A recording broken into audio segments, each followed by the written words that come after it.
Vous ne connaissez pas Charles de Gaulle.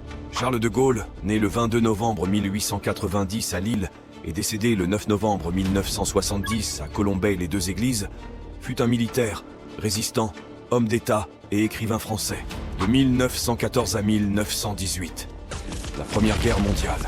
Charles de Gaulle, élevé dans une culture de grandeur nationale, opta pour une carrière d'officier dans l'armée de terre. Pendant la Première Guerre mondiale, il se distingua au combat, mais fut blessé à 3 reprises et fait prisonnier lors de la bataille de Verdun, 1916. Cette expérience marqua profondément sa vision du monde et sa détermination à servir la France. De 1939 à 1945, la Seconde Guerre mondiale. En 1939, la Seconde Guerre mondiale éclata. Charles de Gaulle fut nommé commandant de la 5e division blindée. Il se battit vaillamment contre l'invasion allemande de la France, mais après la chute du pays en juin 1940, il se retira à Londres. C'est là qu'il lança son célèbre appel du 18 juin 1940, appelant à la résistance contre l'occupation nazie.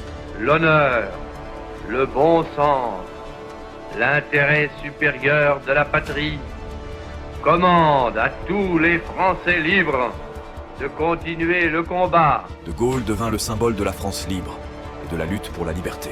De 1945 à 1970, l'après-guerre jusqu'à sa mort. Après la libération de Paris en août 1944, le général de Gaulle exerce les fonctions de chef de l'État et de chef du gouvernement, qu'il quitte en 1946. Durant cette période, les femmes obtiennent le droit de vote et le régime général de la sécurité sociale est institué. Puis Charles de Gaulle joua un rôle clé dans la fondation de la Ve République. En 1958, il revint au pouvoir et devint le premier président de cette nouvelle ère politique. Son leadership transforma la France et il occupa ce poste jusqu'en 1969. De Gaulle était un homme de conviction et un visionnaire.